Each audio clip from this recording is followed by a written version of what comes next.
Hello, I'm Paul Larson. Native Vermonter Joseph Citro is an author, lecturer, and expert on New England folklore. In this author visit, Citro speaks with Derek Muirden about the Vermont Monster Guide, a book chronicling dozens of legendary creatures some say have been creeping around the valleys and villages of Vermont for decades. You got another book out. Yes, hot off the press, as it were. And this is actually the sequel to an earlier book, isn't it? It's a sequel of sorts, yeah. About 10 years ago, Steve Bissett and I did the Vermont Ghost Guide. Right. And so since the Vermont Monster Guide picks up where that... In a sense, yeah, different species of critter, but we discovered that there are a fair number of monsters. Ghosts outnumber monsters, right. But still, we wanted to get the monsters on record. What kind of research did you get into to do monsters of Vermont? Well, there was a lot of research. It's pretty research intensive, really. Some of it I had already done from previous books, so I just had to prepare it specially for this book so it could go with Steve's illustrations. But beyond that, it was a lot of digging into newspapers and magazines. I emailed every single historical society and folklore society in the state, hoping to round up the regional strays. And I spoke a lot of places. And after I spoke, I would always put in a call for stories. And sometimes that paid off. Were you surprised at how many stories that you came across? I was, actually, because my first idea was not to do the book. Mm-hmm. Steve proposed the book, Steve Bissett. And Steve is the illustrator on this book, and he does a marvelous job. He's a very talented, fair to say, cartoonist? Well, illustrator.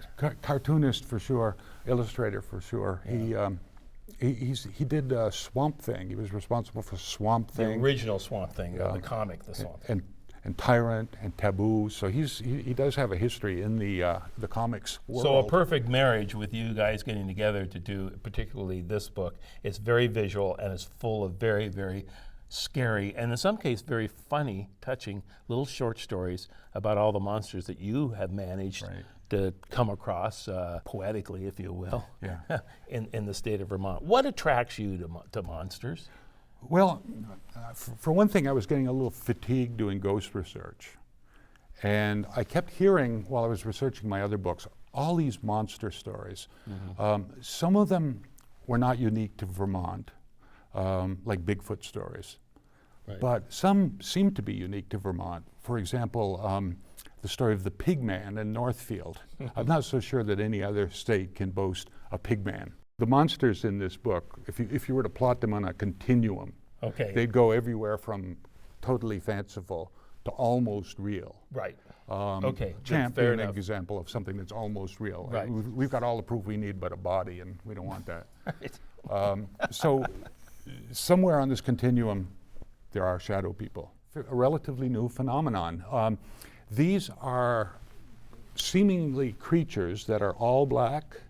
Sometimes they're perceived as two-dimensional, sometimes three-dimensional, but they don't have any characteristics. Unlike, let's say, a ghost story sighting or a monster sighting, there might be features, recognizable features. Nothing here. Are they harmful? We don't know.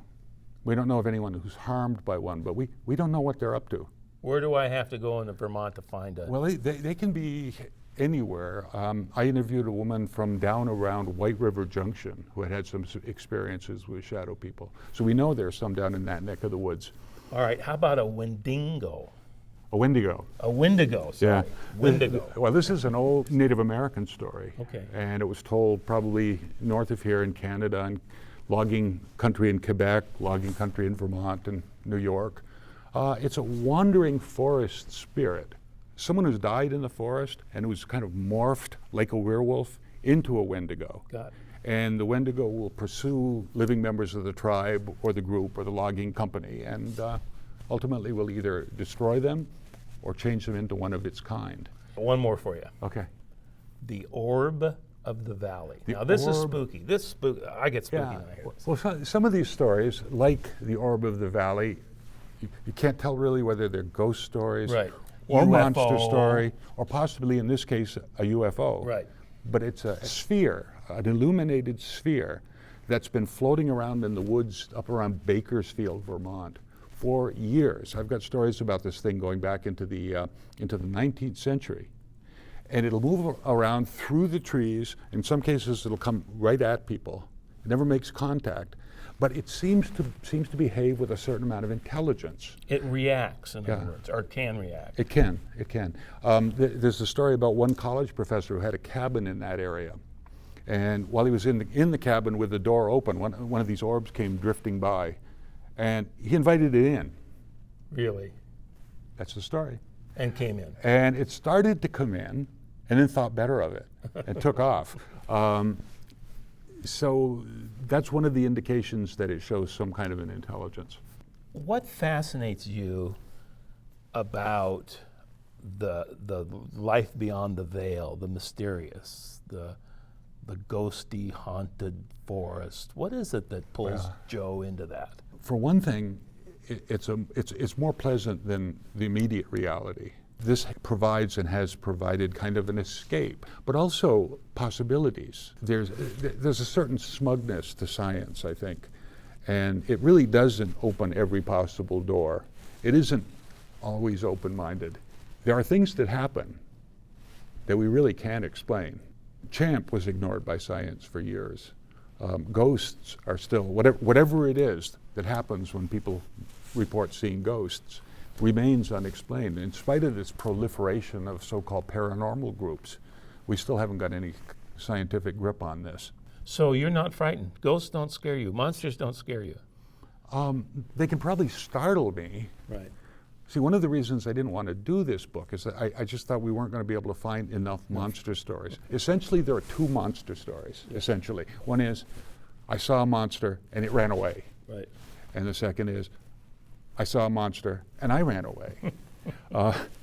So I needed to find a lot more than that to fill a book. I needed stories about confrontations with things where there's some interaction. Yeah. Are there more ghost stories, more monster things you guys are cooking up? Well, Steve and I are thinking of doing another project together. Okay. And we'd like to kind of expand on the Vermonster Guide and do something with a title like Monster Nation. Great. Or something like that. Or Monsters of the Adirondacks. You guys would be more than welcome.